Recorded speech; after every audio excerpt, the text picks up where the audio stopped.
Say goodbye to your credit card rewards. Big box retailers, led by Walmart and Target, are pushing for a bill in Congress to take away your hard-earned cash back and travel points to line their pockets. Senate Bill 1838 would enact harmful credit card routing mandates that would end credit card rewards as we know it. If you love your credit card rewards, visit handsoffmyrewards.com and tell them to oppose credit card routing legislation paid for by the Electronic Payments Coalition.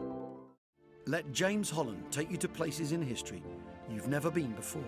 The Savage Storm is the fascinating new book which brings to life the story of our Allied forces as they crossed into southern Italy in 1943.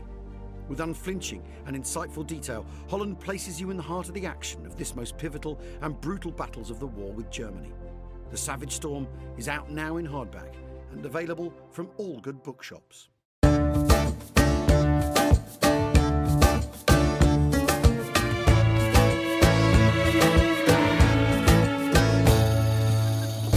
Hello and welcome to Empire with the Stop Laughing. There's no laughing matter with me, Anita Arnon. And me, William Dalrymple. Can I just say, you join us. Having quite a warm-up.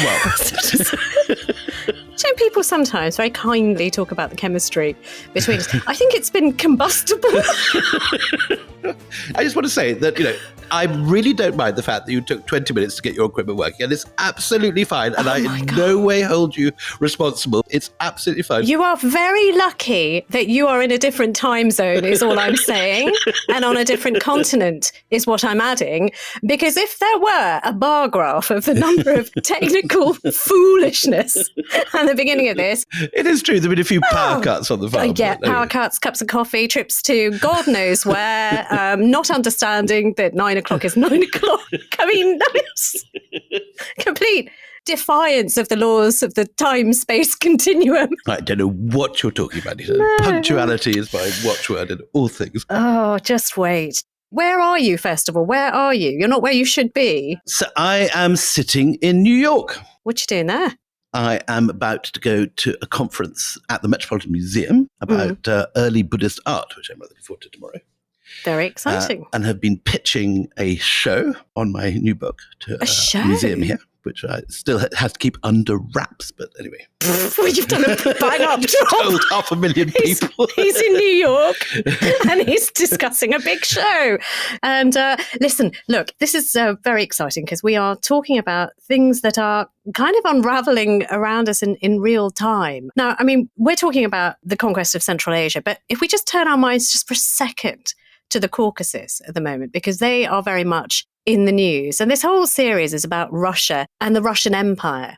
And what's been going on, we're recording this on a Thursday, so a week before you're going to be hearing it. But we've had, William, the fall of, can you call it the fall of Nagorno-Karabakh? But you've certainly got reports of Armenians leaving, fleeing. In vast caravans, large numbers of cars back to back up these winding roads to Armenia. Yes, and this is very much a legacy of these disparate places and people that were gathered together as part of the Russian Empire. I mean, and then sort of left and then came back under the Soviet era and now are again reevaluating what they are, who they are and where they want to be. And what we're finding now more and more, I think, with this podcast is that all the different series are sort of fitting together in a jigsaw. And people may remember in our Ottoman series earlier in the year, we talked about the Armenian genocide and the possibly 1.5 million who were killed then during the First World War. And all that was left of Armenia as an area settled by Armenian Christians was the fragment of historic Armenia that was under Russian control. And then there was this mixed area, Nagorno-Karabakh. And that area is now seeing the same sort of mass exodus that we saw, for example, in the Smyrna episodes. Right. It's still this story of the unraveling of these places that were once mixed, places where minorities can be majorities. We've seen that in our episode on partition. And how things can just turn overnight. I mean, the speed at which, these are deep-rooted issues, but it turns on a sixpence when it turns, doesn't it? And suddenly people are just unplugging everything that they own and trying to leave. And our subject today is an extraordinary bit of imperial history that's almost never been told. It's the story of how an area about half the size of the United States, which is absorbed by the Russian Empire after the the Treaty of Vienna, after the end of Napoleon and Waterloo, at a time when European empires generally in Asia are stabilizing. But the Russians keep moving. And they add, in the course of, about 60 years, this vast 1.5 million square miles of territory and at least 6 million people to their empire. And what is extraordinary about it, looking from our point of view, is that this remains under Russian rule until the breakup of the USSR. It is an area which is a Muslim area, which is ruled by Christians who are looking down on these Central Asians as savages, barbarians, cowardly, backward. These sort of words are being used by Russians of Central Asia. And it's particularly ironic to talk about the people of Central Asia as barbarous, because as anyone that's ever read Peter Frankopan's wonderful book, The Silk Roads, or I strongly recommend Frederick Starr's book called Lost Enlightenment, about all the extraordinary things that emerged from Central Asia. And in an earlier age, when Central Asia was ruled by Persia, it was the eastern half of Persia, the ancient kingdom that was ruled from Persepolis, stretched right out, way beyond the Caspian Sea and way beyond the Pamirs. And many of the most famous Persian poets, like Ferdowsi and Rumi, were from Khorasan and Khwarazm. And also many of the greatest scientists, geographers, and thinkers in history, people like Al-Biruni, Al-Farabi, and most importantly, Khwarizmi. His name, Khwarizm, is the area we're talking about being conquered. And his name, Arabicized to Al-Khwarizmi, then becomes Latinized to give us the word we have today, algorithm. Right. Do you know, the other thing that's very interesting about this is that when you look at the history of this region, it's often couched in terms of the Great Game, which we've described before as being entirely offensive to the people who are affected in these regions, as if there are two great powers who are deciding what happens to a space of land with no people in it and with no agency at all. Exactly. And that is very much being reevaluated now, with people going into archives in these places, discovering what has been written by the other side. So it really is a much more complex thing than Britain and Russia are trying to grab some land and the land has nothing to say about it. I grew up reading the wonderful books of Peter Hopkirk, The Great Game. His books were very much based on Raj travelogues and British accounts of that part of the world, with a few Russian voices. They had virtually no voices from the region, which was colonized and conquered. And I think you and I have both been reading this week in preparation for this pod, the extraordinary book by a man called Alexander Morrison, a wonderful fellow of All Souls. Hugely impressed by that. Amazing book called The Russian Conquest of Central Asia. And very gently, he rolls back a lot of the preconceptions that we've grown up with, those of us that read Peter Hopkirk. Because he's been in the archives. Yeah. And one thing that I found really interesting is there's this word that I've learned from Morrison. It's the way in which the Russians describe the people of the steppe. And it's exactly the same as they're described in sort of dispatches here in Great Britain. And the word is dieshka. It means insolent. And every time they refer to, any of these tribal people, it is with this word as if they are unruly, insolent children, dieshka. It comes up again and again in official documents that he's been looking at. This is a good moment perhaps to read the Russian Foreign Minister, Prince Gorbachev, justifying the Russian expansion into Central Asia, the subject of today's podcast. And he's writing in 1864, and listen to this language, it sounds so like Curzon talking about Indians or any of those Victorian imperialists of the similar sort of age. The position of Russia in Central Asia is that of all civilized states which are brought into contact with half-savage nomad populations, possessing no fixed social organization. In such cases, it always happens that the more civilized state is forced, in the interest of the security of its frontiers and its commercial relations, to exercise a certain ascendancy over those whose turbulent and unsettled character makes them undesirable neighbors. So let's talk about this region. Let's talk about the people who lived in it, because it is a complicated picture. So bear with us. We're going to try and hold your hand and take you through this as best we can. I mean, the first thing to mention is that there are settled people and there are nomadic people historically in this region. We're talking about the area east of the Caspian Sea and north of the Pamirs. So there's a great region between what has been since the time of Catherine the Great, Russia, and northern Afghanistan. Yeah. And this has areas of great fertility, such as a place we will be talking a lot about today, Fergana, which is where the Emperor Babur was originally born. The opening lines of the Baburnama have this lovely line saying, "It is so fertile and the pheasants are so fat that a single one can make soup for 10 people." This is an exile writing in India at the end of his life, remembering the rich lands of his childhood. I mean, and these days, of course, I mean, it's known as in America, the stans, but the stans, and stan means land of. It's from Persian Urdu, a stem. But we're talking Uzbekistan, Turkmenistan, Kazakhstan, Kyrgyzstan, Tajikistan, that kind of region. And what I was saying about the sort of the settled and the nomadic people of this region, you have these wonderful terms to describe some of those who move around in caravan cultures, you know, the great horde, the middle horde, the junior horde. And then you have different types of people. You know, the Kazakhs are a people, the Uzbeks are a people. Turkmen. And exactly. Kazakhs is the same word as Cossacks. Cossack, indeed. Yeah. You've been around here. Can you just describe the geography to us and a little bit more about the different places, which now we have national boundaries for, but before was this whole region in Central Asia? So I know it quite well. My sister-in-law was the UN rep there. And it turned out that, in fact, to fly from Delhi to Tashkent is a shorter plane ride than flying from Delhi to Mumbai. Really? It's so close. And of course, Kabul is even closer than that. We always forget how close to the north all these places are to northern India. And I went a lot when my sister-in-law was living there and traveled. I went to places we'll be speaking today, these great cities, Bokhara, Khiva, Tashkent, Samarkand, which are cities of great antiquity. They're cities that were conquered by Alexander the Great and were already old then. They're cities which have been centers of learning, civilization, Islamic law, poetry, the study of mathematics and geometry, particularly in the early centuries CE, and saw some of the great intellectuals of the Persian world. Traditionally, historically, Persian was the lingua franca across this entire region. And as we said earlier, many of the greatest poets and thinkers of Persian history lived not in what is now Iran, within the national boundaries that we see today on the maps, but over this area, the Stans, which was historic Persia in ancient times. But to call them sort of the Stans and to suggest that they are sort of this one amorphous, to use the word du jour, blob, if you like, of existence, is to ignore actually how very different some of the peoples were in these places. So, you know, if you go to the Pamir Mountains, and much was made by the Russians at this time in the 1800s, the period of history that we're going to be talking about, those who were in the Pamirs, the Tajiks, were much more Aryan. I mean, they use sort of the words similar to Aryan. You know, they are the sons of Alexander. Lots of green eyes, lots of brown hair. Blonde and brown hair, and they've got fair skin. And so there is a great deal more empathy towards them than there is to those who have, you know, sort of the Arab blood. Well, this was Persia, and Iran is the same word as Aryan. So it shouldn't be a surprise.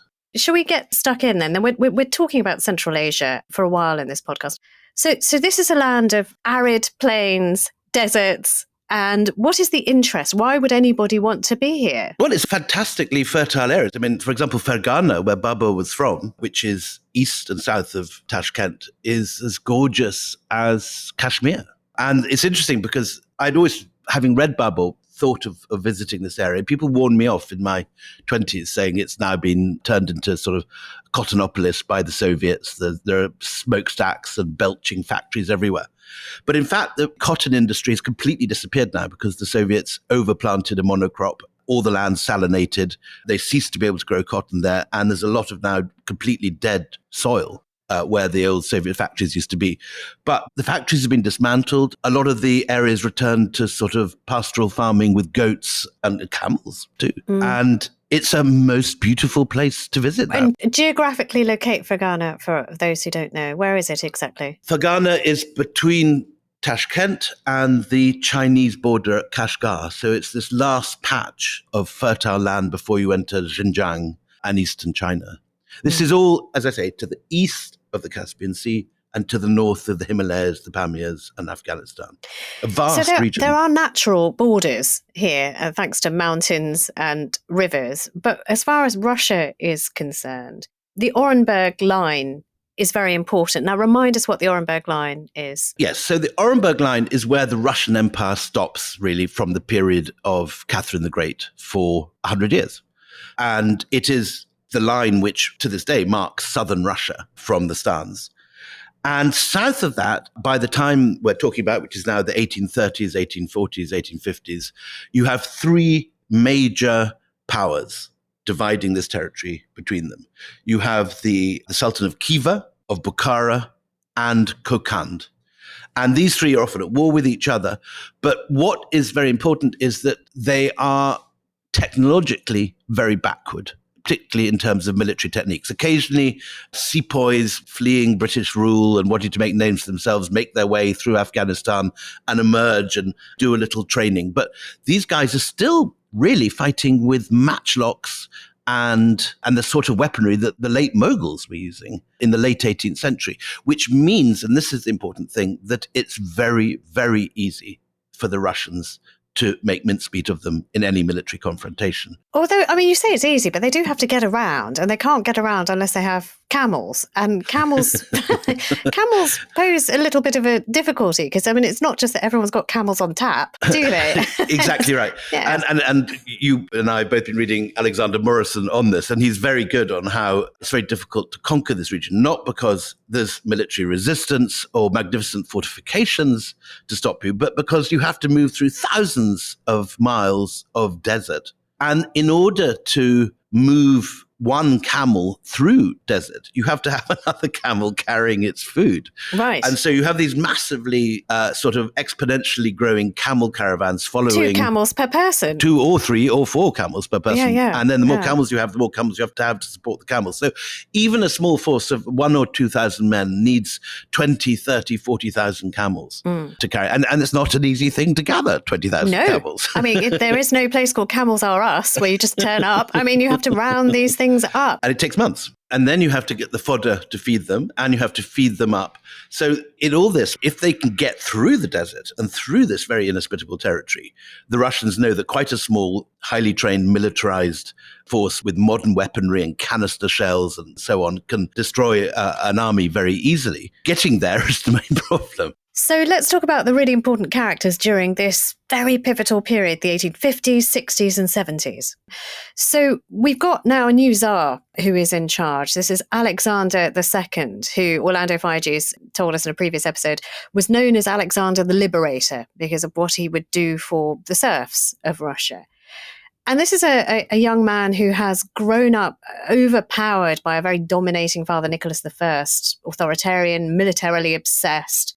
Alexander, though, has a different kind of moral intellectual compass, doesn't he? I mean, he's been sort of entrusted to the poet Vasily Zhukovsky, who's a humanitarian, he's a liberal, he's a romantic, you might say.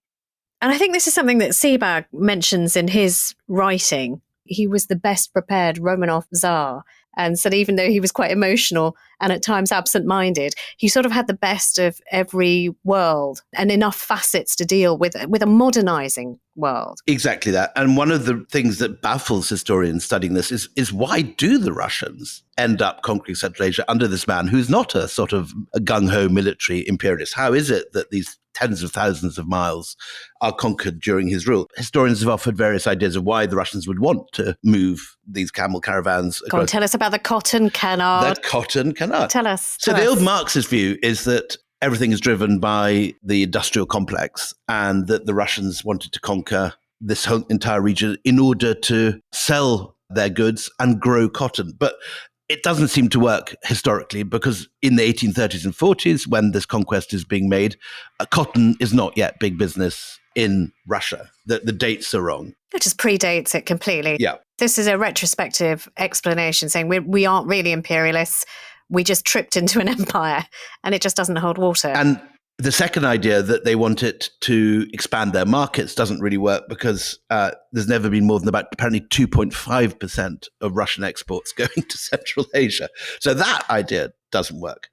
The Great Game idea, which generations of historians have loved because it's such a kind of romantic notion, these gung-ho explorers in disguise crossing the Pamirs and so on, that also doesn't actually seem to be that realistic because while the Russians and the British are certainly eyeing each other jealously and not wanting the other to move into their spheres of influence, both of them can't really get to the other because they haven't got the camels, there's mountains in between, and there's Afghanistan in between. So in actual fact, for all the talk about a great game, and while it certainly is something that both sides are aware of, practically, you're not going to get Cossacks riding down the Khiva Pass, much though, people in Simla will sit up at night worrying about it for generations. But what you do have is a period of history where Russia has been humiliated after the Crimean War. What you have is a period of time where you've got a new boy who's in charge, who wants to put his stamp of authority on his rule. And what you've got is a period of wanting to save face. More than that, not just wanting to save face, but wanting to be glorious again. And that is when you look at some of the documents that certainly Morrison has dug up from his research in the Russian archives, it is all about this, that we have to show people we matter. We have to show the world that Russia is important. And there's two different things going on here. One is the orders from on high. And, Russia is obviously very keen to encourage its borders to expand, and seeing how easily Britain is doing that in various other theatres. Again, we mustn't forget this, how easily the United States at this period is expanding right across the whole left-hand side of the United States. Between 1840 and 1880, the United States conquers, colonizes, and settles the entire left-hand half of America. And the Native American tribes are driven into ever smaller and smaller enclaves and massacred over and over again. So Russia, looking at this, has a desire to be seen to be one of the great powers, and that is what in the 19th century great powers are said to do. But again, this crucial fact is that because the Central Asians are still armed with basically 18th century weaponry, and the Russians, however difficult that they find it to get around, are armed with the latest mid-19th century rifles that can destroy irregular armies of the 18th century sort in Central Asia.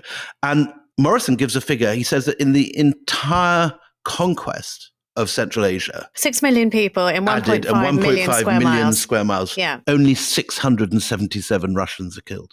Yeah. It's an extraordinary low figure.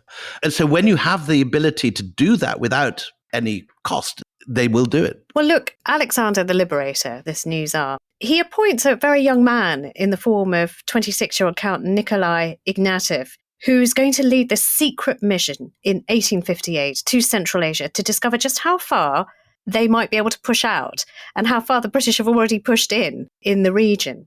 And I love this story. I love this story so much. One of the first things he does is he goes to London, does he not? Just the year before he's about to go to Central Asia, and he's buying up all the maps. And buying up Burns's travelogue. He reads Alexander Burns. Burns's travelogue, Alexander Burns again, and he's buying up these maps. And then somehow the Foreign Office has tipped off that there's this weird Russian guy. A clever, wily fellow, according to the intelligence reports. Yeah, exactly. That's what they write. A clever, wily fellow who's buying up all these maps. You might want to know about it. He's just sitting in secondhand bookshops in St. James's. I don't think it's that sort of tricky, this intelligence work. It's not that cloak and dagger, but they do notice. So they follow him around, and he's very much described as this sort of Machiavellian figure who is, gathering intel and needs to be watched. But in 1858, as I say, armed with these maps that he's bought in the streets of London and other things, he goes off, doesn't he, to Central Asia. And what does he find there, William? Just tell us, what do his adventures teach him? Well, because he's read Alexander Burns' account, and it should be said, Alexander Burns' self-glorifying account of him moving up the Indus with those famous Suffolk dray horses and the Lord Mayor of London's coach, he tries to do the same thing on the Oxus. Mm-hmm. And unfortunately for him, he comes up against Emir Nasrullah, who is this famously wily Emir of Bokhara.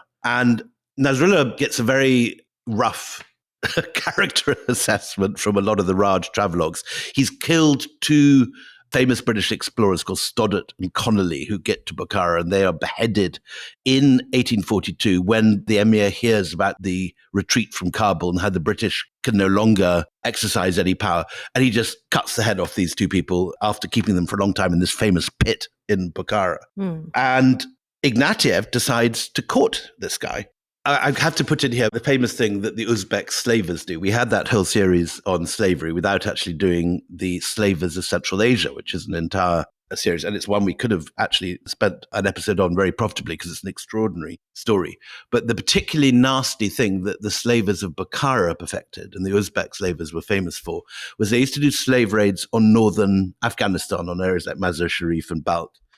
And if you were captured by these guys, they were carpet makers, and they had these long carpet needles, which they used to weave their carpets with. God, I'm feeling worried now. Yes. And they used to sew a rope, a thin rope, with a carpet needle under your clavicle to connect you to the next man in the slave trade. So you couldn't run away without ripping yourself apart. So you couldn't run away. Wow. And if you tried to run away, or if you didn't keep up, if you were weak and stumbling and slowing down the caravan of slaves heading back across the desert to Bokhara, the pain of your clavicle being dislocated was so terrific that it would force you, however sore and however exhausted you were.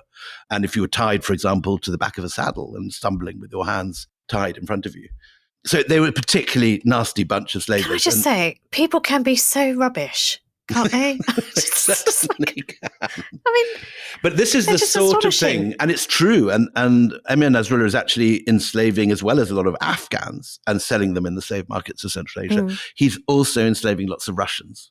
And this obviously pisses off the Russians. Yeah, well, understandably so. But also gives an excuse to Ignatieff and so on. So Ignatieff is wooing him nonetheless, even though this man is really a very unpleasant character. Yeah. But he isn't wooed. He doesn't buy it, does he? I mean, he's not somebody to be flattered into giving away either intel or land. So what does he do? He just stops Ignatieff. He gives him a nice welcome, gives him some presents and sends him back again. Doesn't allow him to float his raft any further down the Oxus than he's already got. So then when is the next push? Who tries again and how do they try again? It's Ignatieff again, isn't it, who tries? Or So Ignatieff has brought this area very much into the focus of Imperial Russia. He is lauded in St. Petersburg. He's given medals. He's very much the Alexander Burns of his day. And he goes off on a mission to China. He goes on horseback to Beijing in the spring of 1859. He writes more books. And by this stage, he's become a major celebrity. So in 1860, he is back in Russia. He's got the Order of St. Vladimir. because he's brought big chunks of China. So now they've got the taste for imperialism, haven't they? Exactly that. And he's shown, in a sense, how easy it is and how much prestige and honor you can get back home if you do this. So all the next generation of Russians on the Orenburg line dream now of being like Ignatieff and making their name in the conquest of Central Asia. Mm-hmm. So the next character who wants to emulate the success of Ignatieff and make his name in the conquest of Central Asia is a character called Chernayev. And we're going to stop here. So join us after the break when we find out what Chernayev manages to do that his hero Ignatieff does not manage to do. Say goodbye to your credit card rewards. Big box retailers, led by Walmart and Target, are pushing for a bill in Congress to take away your hard-earned cash back and travel points to line their pockets. Senate Bill 1838 would enact harmful credit card routing mandates that would end credit card rewards as we know it. If you love your credit card rewards, visit handsoffmyrewards.com and tell them to oppose credit card routing legislation paid for by the Electronic Payments Coalition. Instacart helps you get beer and wine delivered in as fast as an hour. So, whether you need to fill the cooler for tailgate season or fill your glass for Pinot by the fire season, you can save time by getting fall sips delivered in just a few clicks. Visit instacart.com or download the app to get free delivery on your first 3 orders. Offer valid for a limited time. Minimum order $10. Additional terms apply. Must be 21 or over for alcohol delivery where available. Instacart. Add life to cart.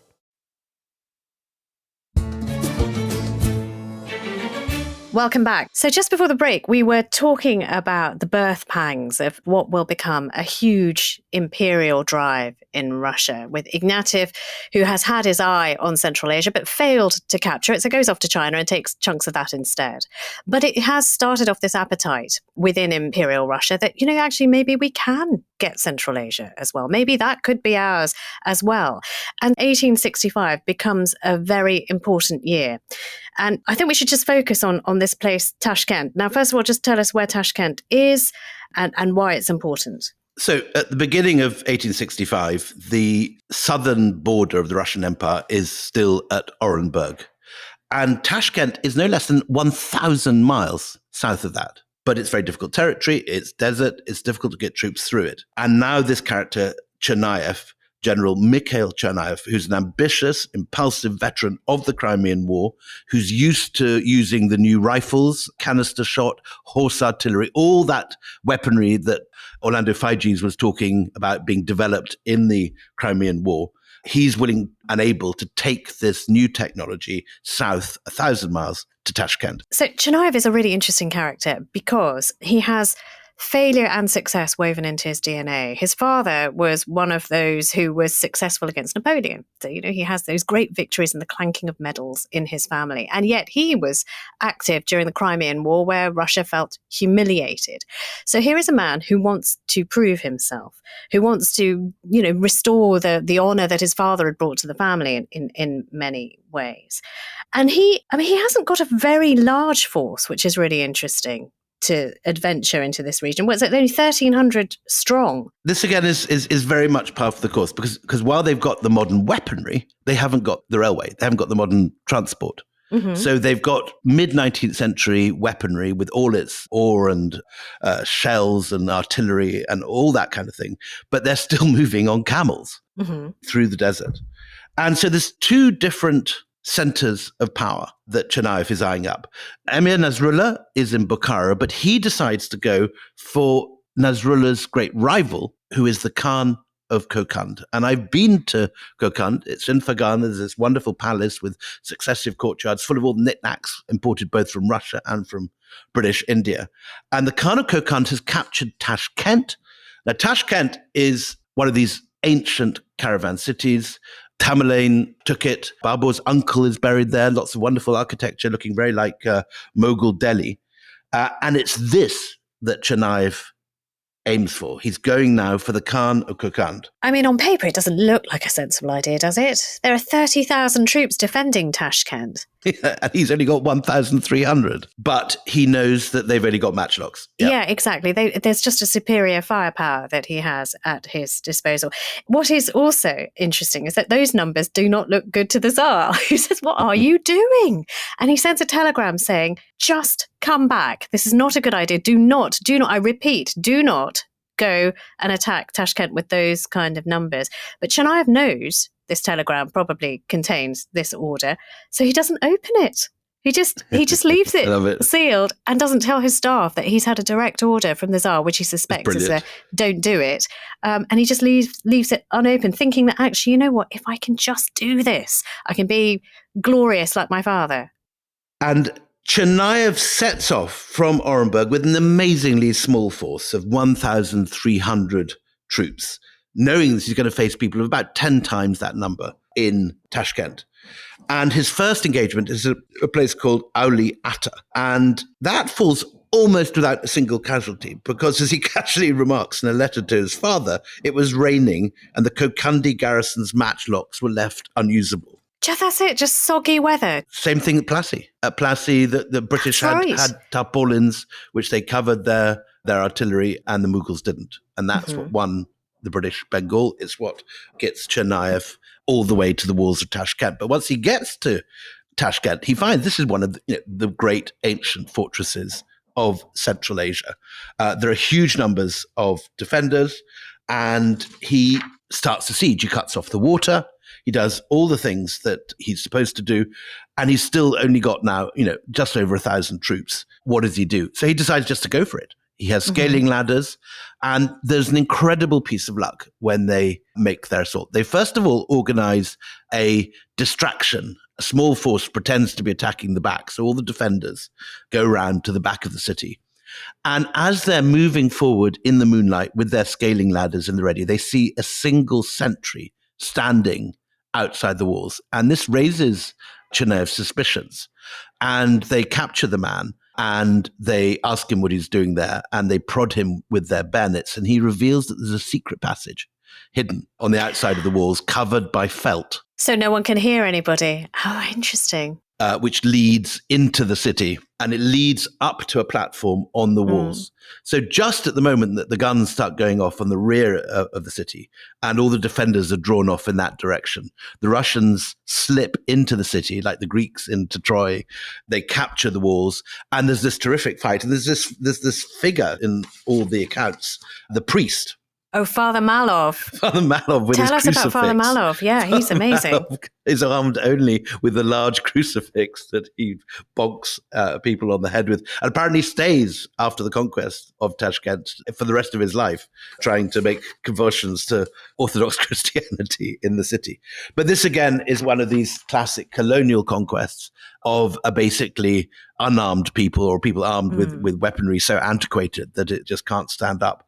And this tiny force captures this great city in a single night. I have a question. Now, the Tsar said, don't do it, and he went and done it. So is the Tsar happy or a bit annoyed that he's not being listened to? The Tsar's delighted and calls him the Lion of Tashkent and gives him all the medals. And this is very much the nature of the Russian expansion into Central Asia, exactly the same as the British in India. There's a major technological difference between the weapons used by the attackers and that used by the defenders. And so officers on the spot can just take decisions and take risks and, defeat armies 10 times bigger than them. And this is read in 19th century rhetoric as the superiority of Europeans, as the bravery of these fine Aryan stock and all this racist nonsense.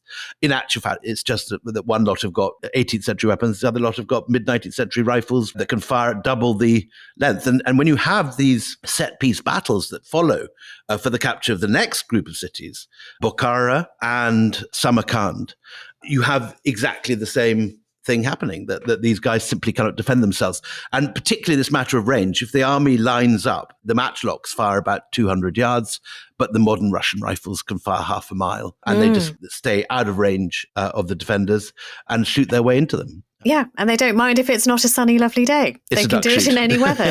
Exactly. So, I mean, you said the Tsar was delighted, and yes, he was, and he did call him the Lion of Tashkent, but they called him back to St. Petersburg because he's proven himself to not listen. He's been a sort of slightly disobedient, naughty boy. So Exactly. He does get called back. That said, in the entire conquest, he lost only 25 Russian dead. Sure, but Captured 10,000 miles of territory. It looks good on paper, but if you are the Tsar and you know that this is a guy who's just not listening, I think it's true to say that Chernyaev, although he's celebrated, his stock plummets when he comes back to St. Petersburg because he's not allowed to go out, and they can't trust him to follow orders. He's deemed to be too impulsive, too proud, and too ambitious. So they rein him in. So what happens next? Who do they turn to next, and where are they turning to next? Because now they've got a taste for it. They're making inroads into Central Asia. And as you say, there's these tiny casualties. They've just lost 25 troops to capture 10,000 miles of desert. And Chernyaev creates a great appetite for a sort of new, renewed imperial thrust into Central Asia. And the man who takes that forward is General Constantine von Kaufmann. He amasses his troops and marches on Samarkand, this ancient center of Central Asian culture. And the cost for this, again, is these ridiculous figures. There's only 2 Russian lives lost and 31 wounded in the taking of Samarkand. And tell us about Samarkand. Samarkand being the great capital of Tamerlane, who had conquered Muscovy. So this, for the Russians, is a great sort of reversal of the tables of history. First, the Golden Horde comes and attacks Muscovy. Now Moscow has come back and taken Samarkand. And as important as it is to the restoration of Muscovy's pride to take it, it is also crushing for the people of Central Asia, because Tamerlane is a hero to them. So to have his tomb suddenly seized by the enemy, I mean, that has got to have a terrible effect on morale, and also, inspires fear of who are these people who are coming in with small forces and just wiping us out. And when you go to Samarkand today, you go there and there is the tomb of Tamerlane sitting in the middle, the amazing astronomy that Ulu Beg, his descendant, built, all these extraordinary vast buildings built with the plunder of India, of Turkey. They defeat the Ottoman Turks to the taking of Moscow. So all this wealth and loot has been brought back to Samarkand, but now Samarkand has been taken with literally 2 Russian dead in the entire conquest. So all that's left is Emir Nasrallah of Bokhara. The not very nice man running Bokhara. I mean, how does that go? Does that go any differently to the sort of the routes at Samarkand? No, exactly the same. It's a cakewalk. And then there's one final one to go, which is Khiva. And when you visit Central Asia today, Khiva is many people's favorite. It's in the middle of this vast desert these ancient walls that look as if they're, going back to the time of Alexander the Great. They slope and have these wonderful wooden struts coming out of it. It's pure Tolkien. And 1869 to 73 is the period when the Russians wipe out this last remaining outpost of free Central Asia, ruled by its own people. I mean, I've read somewhere that it's 2,500 years old, Khiva. Yeah, no, all these cities were old at the time of Alexander, and are major centers of ancient learning. But the Russians just wiped the whole thing through in a matter of 10 or 15 years. And it seems like a very casual conquest because it's done with such ease and with such speed. But this really matters because this remains in Russian hands for 130 years. And they've added to the Tsar's territory 1.5 million square miles. I mean, we should say that, when you have conquest on this level, although we're saying that there are hardly any Russian casualties, that's not to say there aren't casualties, because there are some dreadful massacres that take place. I mean, there's the massacre of Yarmout, which takes place where, it is as banal as this, because they've had such an easy time walking into these places and taking these places, and the rain has fallen and matchlocks have got damp and all of that kind of thing. There is this one moment where they decide that, the men need to have a little trot out, otherwise they're going to explode because they've been expecting to fire. And that is why you have this dreadful massacre that takes place in Yarmout, where men, women and children in their hundreds, if not thousands, are taken, gathered and shot. So again, this is not an empire that is built upon only a few bodies. There is an awful lot of blood that sinks into the sand. And where does this leave Russia now after, we're talking now, we're sort of in the 1880s now. So what shape is Russia in? So in this newly conquered Central Asian territory is finally demarcated between Russia and Britain. The borders are drawn. The northwest Afghan border is established. The Russians take one Afghan fort at a place called Panjshir, and Britain comes close to threatening war. So they both then sort of back down, and the borders delineated in 1885 and 1886. And the point that Alexander Morrison makes, which I think is right, is that far from this being a sort of eternal conquest of two rivals who fear each other, in actual fact, it's like a club dividing up Asia between these two European powers. And the Russians are given their sphere of influence. The British are given their sphere of influence. Afghanistan has agreed to be a buffer zone between them. And it's all organized to the great profit and enrichment of the European powers at the expense of the people that live there. And also, it puts paid to this argument that often comes from modern day Moscow and Putin, which is, the British have blood on their hands. The Americans are modern day imperialists. They have blood on their hands. But, Russia's not been an imperialist country before. It has. And these hands are not clean. When you go to Tashkent today, there's still quite a large Russian population. There are these two parallel worlds that survive. There are Russian enclaves where there are ethnic Russians, there are Russian restaurants, Russian clubs, and relations are not bad at all. It's surprisingly easy, but the influence of this long 130 years of conquest is still, very much evident in human form. In 1989, when the Soviet Empire fell apart, you had many of the Russians going back to what became the new borders of Russia, but many remained, and they're still there. So there's been, in a sense, a permanent genetic fallout of this in a way that, you don't find many Brits still living in India, myself excluded. Apart from you. Apart from me. Mm-hmm. And you don't find many French at all in Algeria, but there's still a significant Russian minority in Tashkent and all over Uzbekistan. So we have one more episode to see us through to the peak of the Russian Empire, and no one better to take us there than Tolstoy himself. Tolstoy fought, as we saw, as a young man in the Crimea. He's in the Caucasus fighting Imam Shmuel, and his early works, like the Cossacks, are set in these regions. So we're going to have Rosamund Bartman on next week talking about the literature of Russian imperialism. And it's not just Tolstoy, there's Pushkin, Lermontov, and a whole range of extraordinary Russian writers who have immortalized this, in a sense, far more than was done by British writers in India. I'm always amazed how thin the literary pickings are of English literature in India. There's Forster, Paul Scott, a little bit of Thackeray and Kipling, but it's pretty thin stuff, while the literature of Russian imperialism is Pushkin, Lermontov and Tolstoy, which is a much more formidable team. Anyway, we'll be returning next week with Rosamund Bartlett on Tolstoy. So do join us then. Till then, it is goodbye from me, Anita Arnand. And goodbye from me, William Davenport.